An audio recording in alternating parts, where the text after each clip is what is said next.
Hey folks, Mike and McGee here. This is going to be the last cornfield video until we bring you the silage chopping video. So what we're going to do today is go to all three fields and we're going to measure for height. And we're going to look at corn ear size. If you're new to my cornfields, it's going to be very interesting for you to know that I did not use 1 ounce of fertilizer on this field. The only fertilizer used was crimson clover. I did an experiment on this field and I planted crimson clover, red clover, and berseem clover. The berseem frosted out, the red clover didn't grow great, and the crimson clover kicked booty. There was some serious crimson clover growing in this field. And when this berseem clover frosted out, I came in January and I worked the ground up and I planted crimson clover in January, and believe it or not, by the time May rolled around and it was time to plow, over knee deep. So technically this whole field is pretty much crimson clover except for the center where it had red clover only. That, my friends, amazing. This field's going to get cut for silage. It's going to get planted back in crimson clover, and next year follow it up with another corn crop. I have grown corn in this field every year for 5 years, and you see what a crop I've got. And I've had people that don't understand corn, they don't know how much it feeds, say that's not a big deal. I've had people that understand corn and they know how heavy it feeds, say I'm out of my mind. This can't possibly work and I'm doomed for crop failure. I may be, but that's why we're here. We're going to see how long we can go without using chemical fertilizer. Let's get up here and measure this corn. It's taller than my ladder. And this is not my tallest field, I don't believe either. And this is not the tallest plant either. I'm getting up here where I can see I've got plants here that's 2 feet taller than this. I don't feel like going out in that, getting soaking wet. Right here. Come on now. All right, here we go.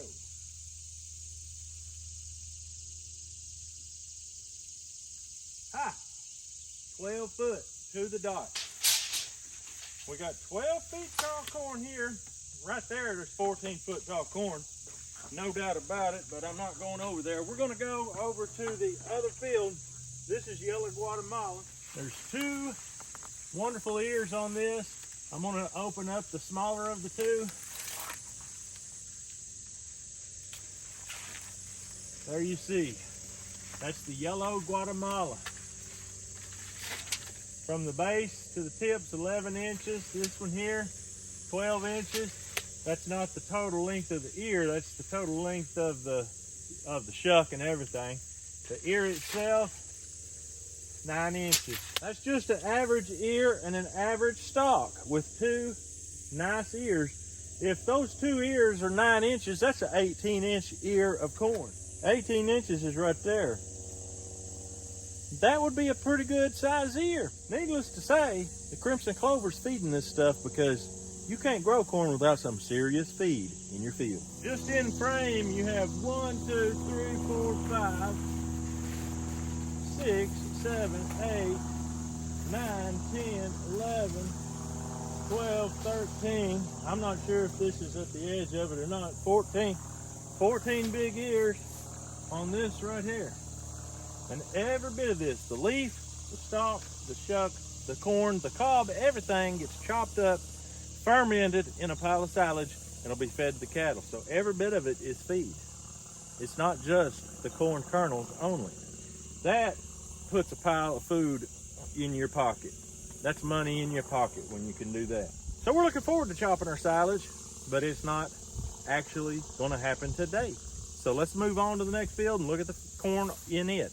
Actually, first I'm going to show you my soybean field. Let's just pan around here and look at it. Now these soybeans are blooming. I don't really care if they make beans or not. If they do, maybe the deer will like them. It's up here. Let's measure that. 36 inches. 36 inches. That's not bad. Every bit of that's going to go back in the soil. That's not for harvest. That is for the ground, because we're going to be making crimson clover out here again this fall. That field actually never had crimson clover in it. The first thing we ever did was put potatoes in that field. So where we had the potatoes worked up, I'm going to work it up in January, February, somewhere like that. And I'm going to plant crimson clover in that. But until then, the deer can have at it. They've been enjoying it. Okay, you know where I'm at now. I'm in the field that I planted far apart so that I could get in here and plant soybeans. These beans were planted before those beans, and there's actual soybeans coming on. Fuzzy little beans. They may actually mature.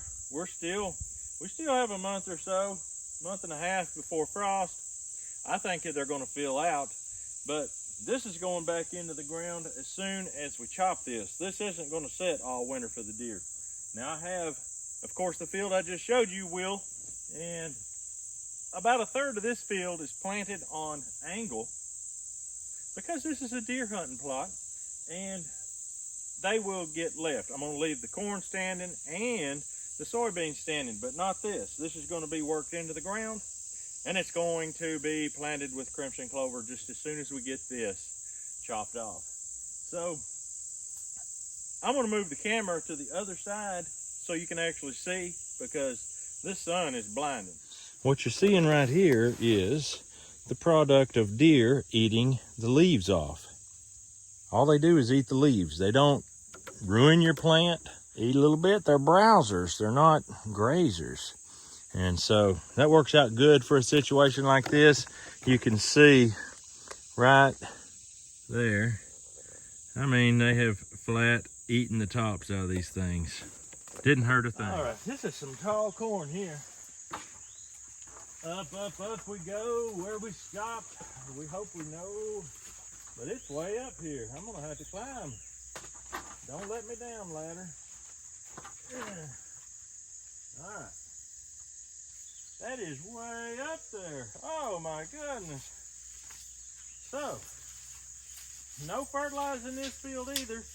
And the amazing thing was last year I had to fertilize it because the corn was in its pitiful shape. We're looking at, oh, right into the sun. It's exactly 15-1. Wow.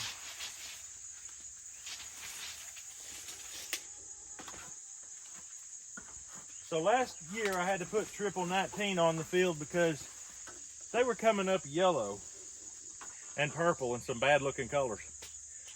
This here didn't receive any fertilizer this year except the crimson clover that grew in it in the fall. And I tied my record. Last year I had 15-1 in this field. This year I've got 15-1 in this field without the fertilizer. Crimson clover's a real deal, folks, I'm telling you. It's unreal. Let's look at some cob. Let's look at the ear. This is the corn that Eric Hale sent me from Indiana. He used 2 of my corns and 1 of his to make a 3-way cross. And I want you to look what he did. Eric, you created a monster. I mean, that's beautiful. It's a dent corn. You can see it's already denting. It's in the late dough stage. That's perfect for making silage. We just can't do it right now. We're too busy. But we will get in there and make it just as soon as we can. It'll still be okay. Some of it's on the mid dough stage, not really late. But even if the corn is fairly hard on the cob, it's going to be ground shot in there with all that other moisture of the stalks chopping up into it. It's going to be good. It's going to be good. Matter of fact, if you wait a little late like that, you'll get more bulk in your silage. And it'll last longer when you're feeding. But that right there is beautiful, folks. Amazing. Let's go look at the other field that's got the 2-way hybrid that I crossed with the white and the yellow. All right, here's the field. This is exactly where I was standing when I told the great people at Facebook, on Facebook, about this field. And I was told this was going to be a crop failure because I didn't use fertilizer. Obviously, I didn't know up from down when it comes to corn because corn are such heavy feeders. And as you know, people on Facebook know everything. But lo and behold, we've got one of the best fields of corn in this field we've ever had. And I'm fixing to climb up and measure it. It looks pretty tall. And the corn ear size looks pretty big. Let's check it out. Here we go.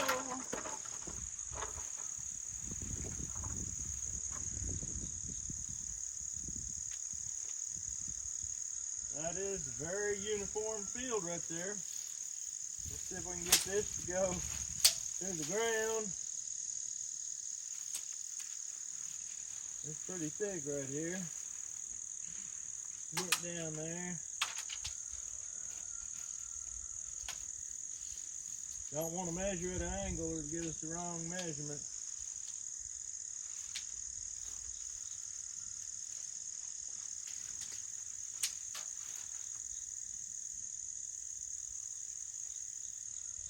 $14.11.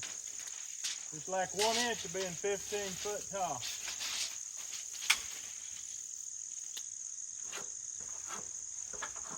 So here's the ear. I crossed the white with the yellow. I'm gonna just shuck it on down. That's not a bad looking ear right there. I'm having as good a success or better with my cross than I do my purebred. And according to Eric Hale, when you cross them, it adds a vigor to the plant. So it's still open pollinated. It's not GMO. It's still got every nutrient in it, maybe more. And it's got that vigor, so it grows better, bigger ears, bigger stalks. Just what we need to feed our cows. So we're excited about it.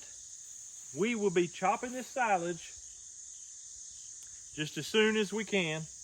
And this here is getting fairly hard, pretty hard. It's perfect right now for silage. Another week, 2 weeks, it'll be fine. So we're gonna get out of here. Next time you see this cornfield, we're gonna be chopping silage. But that's all we've got for you today. We hope you have a great day. We'll see you on the next video.